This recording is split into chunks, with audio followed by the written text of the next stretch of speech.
आज Doubtnut app download करें। Doubtnut पर अपने सभी गणित, रसायन विज्ञान, भौतिक विज्ञान और जीव विज्ञान के डाउट्स का करो सफाया। बस प्रश्न की फोटो खींचो, एक ही प्रश्न को क्रॉप करो और तुरंत वीडियो सोल्यूशन पाओ। अभी डाउनलोड करें। हेलो एवरीवन, हमारा प्रश्न है निम्न में से कौन से कथन सही है। पहला कथन है योग्यतम की उत्तरजीविता वंशागत होने वाले लक्षणों पर आधारित है। दूसरा कथन है डार्विन की विभिन्नताएं कम एवं दिशात्मक होती है। तीसरा कथन है योग्यता अनुरूपता यानी फिटनेस अनुकूलन की क्षमता का अंतिम परिणाम है। चौथा कथन है आनुवंशिक विषय यानी कि जेनेटिक ड्रिफ्ट छोटी आबादियों में होता है। पांचवा कथन है आनुवंशिक विचलन बड़ी आबादी में होता है। छठा कथन है आनुवंशिक विचलन उपस्थित हार्डी वीनबर्ग संतुलन को परिवर्तित कर देता है।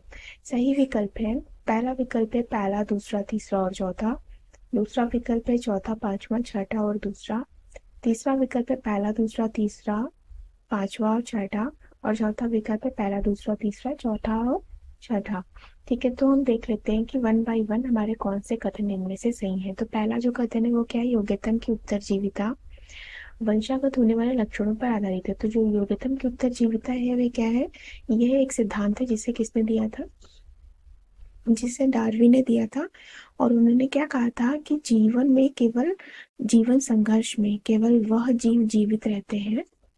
इन्होंने कहा था जीवन संघर्ष में वह जीव जीवित रहते हैं जो व्यक्तिगत लक्षणों के कारण पर्यावरण के प्रति अधिक अनुकूलित हो जाते हैं।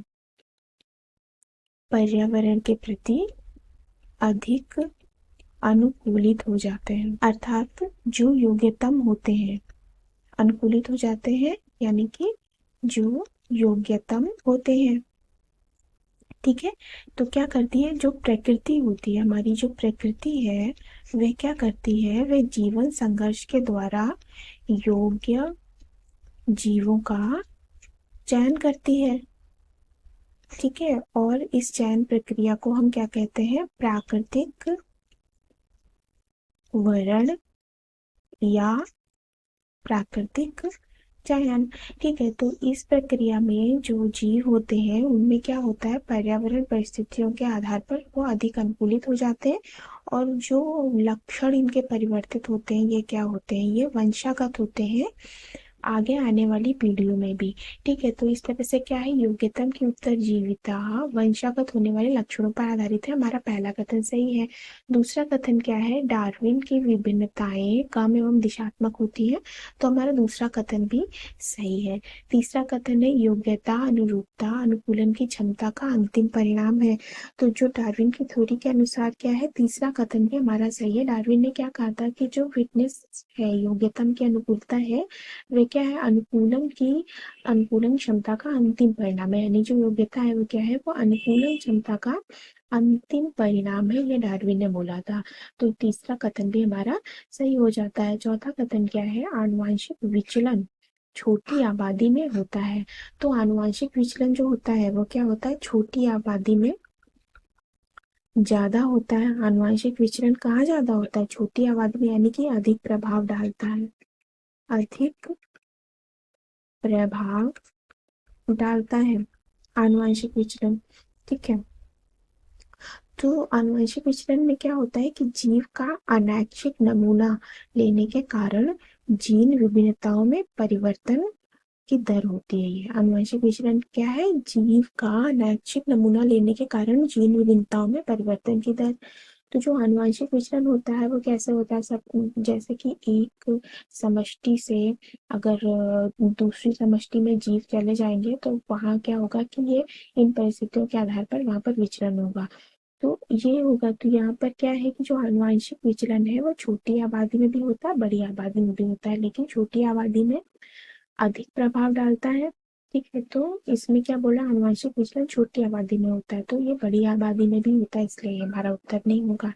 चौथा विकल्प क्या है, पांचवा विकल्प क्या है, आनुवंशिक विचलन बड़ी आबादी में होता है। तो आनुवंशिक विचलन बड़ी आबादी में भी, छोटी आबादी में भी होता है, तो इसलिए ये भी हमारा कथन सही नहीं है। अधूरा आंसर है ये, अधूरा सत्य है, इसलिए हम कंसिडर नहीं करेंगे।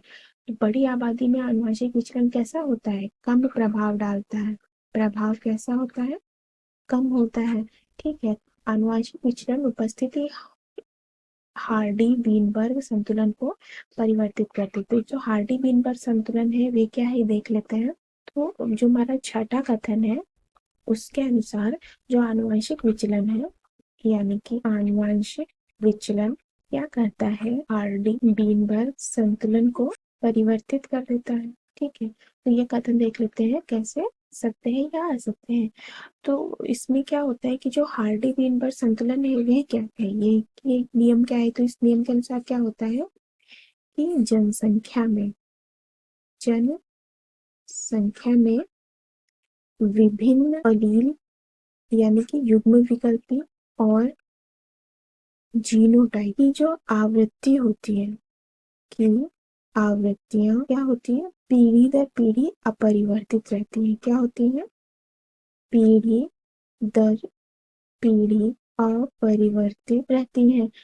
ठीक है, पीढ़ी दर पीढ़ी अपरिवर्तित रहती है। तो अब ये इसके अनुसार क्या है कि ये इनका संतुलन का नियम है, हार्डी वीनबर्ग का ये नियम है। इसके अनुसार जो जनसंख्या होती है, जनसंख्या में विभिन्न एलील यानी कि जो युग्म विकल्पी होते हैं और जीनोटाइप होते हैं उनकी आवृत्तियां पीढ़ी दर पीढ़ी अपरिवर्तित रहती है। तो लेकिन अगर आनुवंशिक विचलन होगा तो ये क्या हो जाएंगी, परिवर्तित हो जाएंगे। तो इसका मतलब है कि जो हमारा छठा कथन है वह भी बिल्कुल सही है। ठीक है, तो हम देख लेते हैं कि हमारे सही विकल्प कौन कौन से होंगे। हमारे सही कथन है पहला, दूसरा, तीसरा और छठा। पहला विकल्प है पहला, दूसरा, तीसरा और छठा, तो ये हमारे सही उत्तर होंगे। दूसरा विकल्प है चौथा, तो चौथा तो हमारा गलत है इसलिए ये हमारा गलत उत्तर हो जाएगा। तीसरा विकल्प है पहला, दूसरा, तीसरा, पांचवा और छठा, पांचवा भी हमारा अधूरा आंसर है इसलिए ये भी हमारा उत्तर नहीं होगा। और चौथा विकल्प है पहला, दूसरा, तीसरा, चौथा और छठा, तो ये भी हमारा उत्तर नहीं होगा। इस प्रश्न का सही उत्तर हो जाएगा विकल्प पहला। आशा करते हैं कि उत्तर आपको समझ आया होगा। वीडियो देखने के लिए धन्यवाद। कक्षा 6 से 12वीं से लेकर नीट, IIT, JEE वो एडवांस के लेवल तक 1 करोड़ से ज्यादा छात्रों का भरोसा। आज ही डाउनलोड करें डाउटनेट ऐप या व्हाट्सएप करें अपने सारे डाउट्स 8400 400 400 पर।